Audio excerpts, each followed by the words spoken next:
So let's get started. We're going to talk about webinars first. And webinars are those things where we're actually on the screen using something like Zoom, talking to a smaller group of people typically. Now, when it comes to webinar equipment, there are a few things that you're going to need to be successful.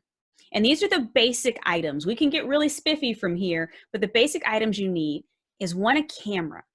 Typically, the camera on your PC, if you have a, or your Mac, or basically any type of desktop computer you have, or any type of laptop, typically that camera is not going to be the best, okay?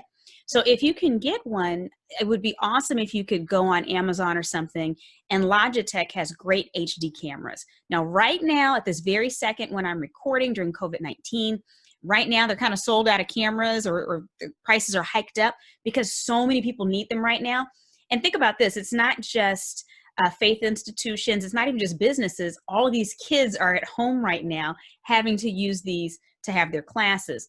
So you may or may not be able to get one immediately, or maybe by the time you watch this, they'll be more available. My suggestion is Logitech has wonderful HD cameras that are very, very easy to use. So those are the ones I typically recommend.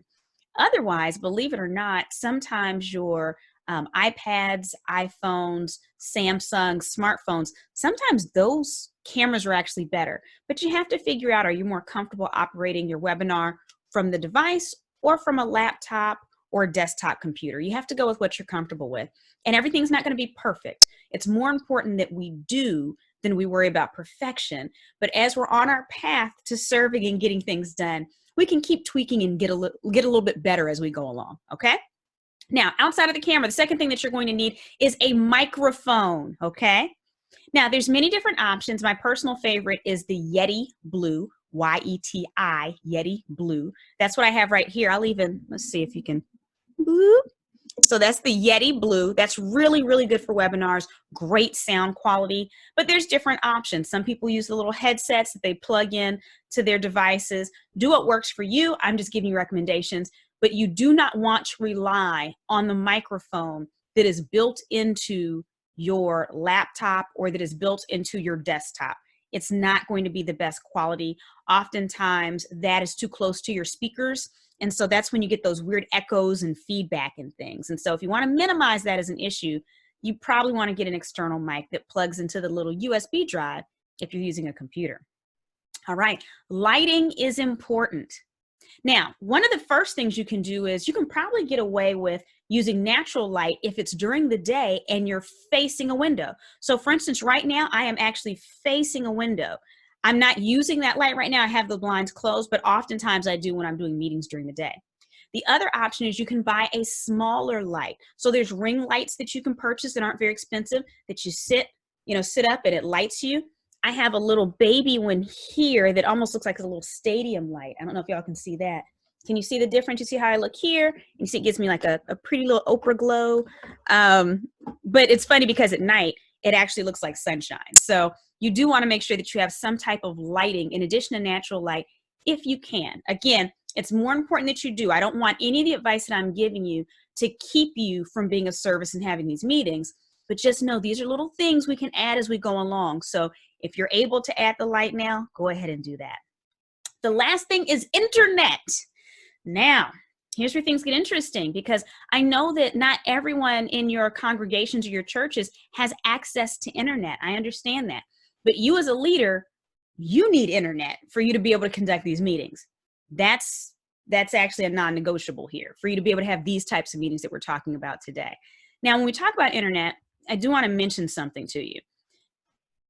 If you are someone who normally doesn't have those many people in the house, but now there's more people that are using internet, maybe you have grandchildren or children that are home now and they're doing their lessons during the day. Maybe you also have additional family members that are working from home.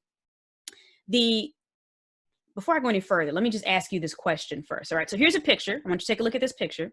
Okay, you see this? All right, look at it closely. I want to ask you, what do you think that is?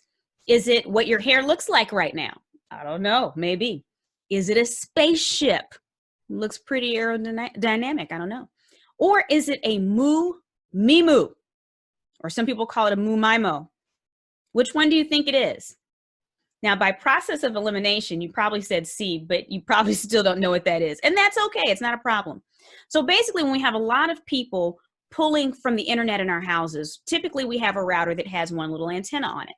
And here's what's interesting. Did you know that usually this router with one antenna, it's only giving a signal to one device at a time? Now, with the average household now having about 8 devices, what that means is if they're all on, it's pinging each one very quickly and going around. And so that's why sometimes your internet slows down, because you have that one antenna that's pinging between the different things very fast, but still having to be split. A Mumimu is basically a multiple use, multi upload, multi download. It just has to do with the speed, but basically it has all these antennas, right? And or multiple input, multiple output, has all these antennas that are basically able to contribute to multiple devices. So just upgrading your router alone can make your internet much faster. If at all possible, it's better to be wired in to your internet source than it is to rely on Wi-Fi. But again, I know I'm just giving you a wish list, best case scenario, perfect world. That's not always where we're at. We make do with what we have, but I'm giving you the very best case scenario, okay?